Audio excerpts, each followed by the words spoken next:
अष्टावक्र गीता अध्याय 17। अध्याय 17 के पहले श्लोक में ऋषि अष्टावक्र कहते हैं कि उसी पुरुष को आत्मज्ञान और योगाभ्यास का फल प्राप्त होता है जो विषय भोगों से मुक्ति पाकर अपने आप में ही तृप्त हो गया है। अन्यथा तो योगाभ्यास और ज्ञान चर्चा भी सिर्फ एक थोथी प्रक्रिया ही है।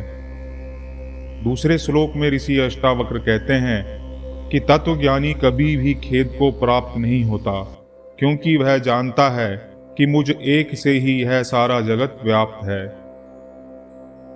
अगले श्लोक में ऋषि अष्टावक्र कहते हैं, जो ज्ञानी अपने आत्मा में ही तृप्त रहता है वह विषयों को तुच्छ और मिथ्या जानता है। जिस व्यक्ति ने मधुर रस वाली बेल के पत्तों का सेवन किया है वह नीम के कड़वे पत्तों से हर्ष को प्राप्त नहीं करेगा। अगले श्लोक में ऋषि अष्टावक्र कहते हैं, जनक, जिस पुरुष को भोगे हुए भोगों में आसक्ति नहीं है और जो भोग प्राप्त नहीं है उनकी आकांक्षा भी नहीं है, अर्थात जिस पुरुष के पास जो भी सुख सुविधाएं और भोग विलास मौजूद हैं वह उनमें आसक्ति नहीं रखता और जो भोग उसे प्राप्त नहीं है उनके लिए वह इच्छा नहीं रखता, वह अपनी आत्मा में ही तृप्त रहता है। ऐसा पुरुष संसार सागर में करोड़ों में कोई एक ही होता है, अर्थात ऐसा ज्ञानी पुरुष संसार में अति दुर्लभ होता है।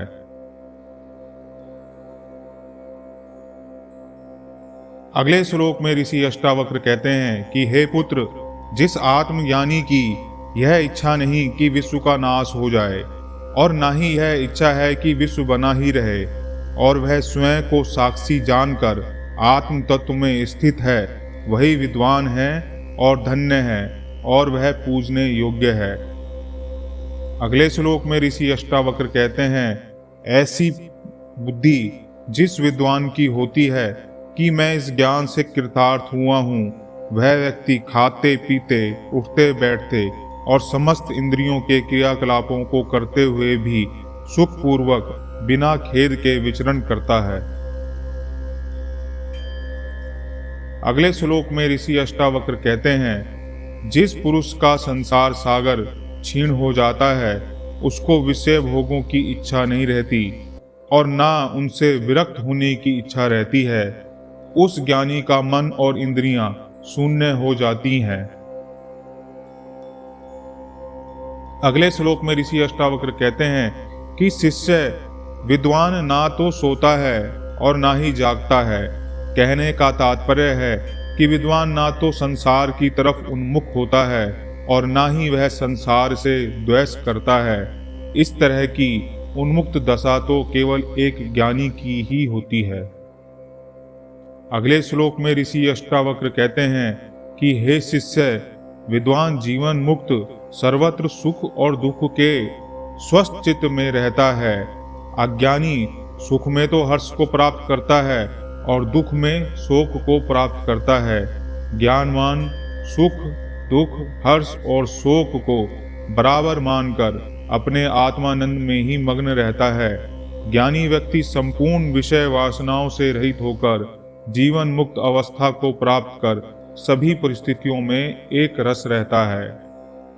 अगले श्लोक में ऋषि अष्टावक्र कहते हैं, ज्ञानी सर्वत्र देखता हुआ, सुनता हुआ, स्पर्श करता हुआ, सूंघता हुआ, खाता हुआ, ग्रहण करता हुआ, बोलता हुआ, अर्थात इंद्रियों के सारे क्रियाकलाप करता हुआ भी इच्छा और द्वेष से रहित ही होता है, क्योंकि उसका चित्त ब्रह्म में स्थित है और इसी वजह से वह जीवन मुक्त अवस्था को प्राप्त करता है।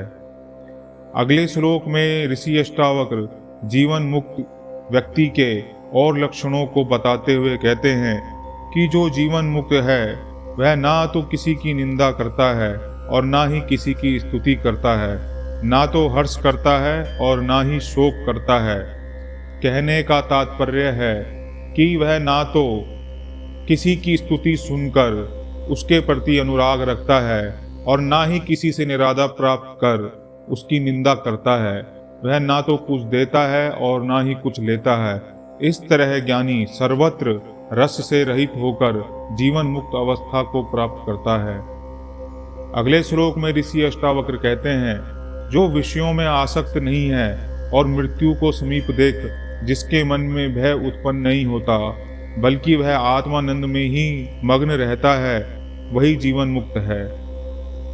अगले श्लोक में ऋषि अष्टावक्र कहते हैं कि जिसका मन सुख दुख में समान रहता है, अर्थात शरीर का दुख होने से वह शोक को प्राप्त नहीं होता, शरीर का सुख प्राप्त होने से वह हर्ष को प्राप्त नहीं होता, इस तरह संपदा को प्राप्त करने से भी वह हर्ष को प्राप्त नहीं करता और विपदा में वह शोक को प्राप्त नहीं करता, वही व्यक्ति जीवन मुक्त कहलाता है।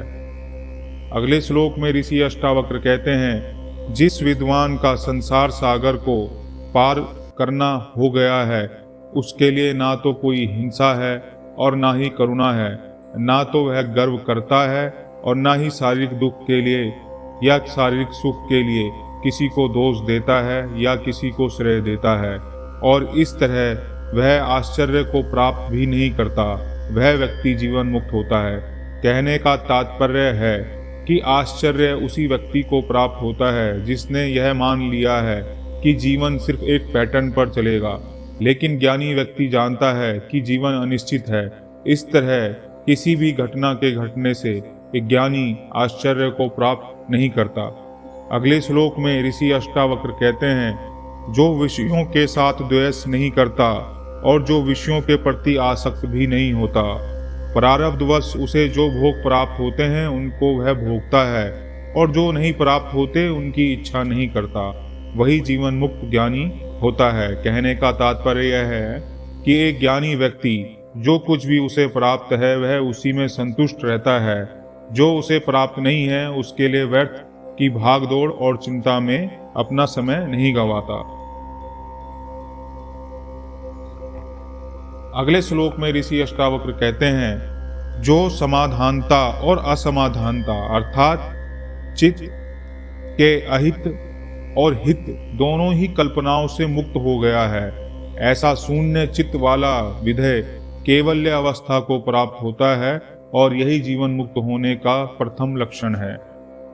अगले श्लोक में ऋषि अष्टावक्र कहते हैं, जो विद्वान अहंकार और ममता से शून्य हो जाता है, ऐसा निश्चय वाला पुरुष सब करता हुआ भी कुछ नहीं करता, क्योंकि उसे किसी कर्म का अभिमान ही नहीं होता। अगले श्लोक में ऋषि अष्टावक्र कहते हैं, जिसकी अंतःकरण की वृत्ति गलित हो गई है, अर्थात जिसके संकल्प और विकल्प समाप्त हो गए हैं, ऐसा व्यक्ति अपने आत्मानंद में सदैव ही स्थित है, वही जीवन मुक्त कहलाता है। यहाँ अध्याय 17 समाप्त हुआ। यह सुनने के लिए आपका हार्दिक धन्यवाद। कृपया इस रचना को अधिक से अधिक शेयर करें और इस चैनल को सब्सक्राइब करें।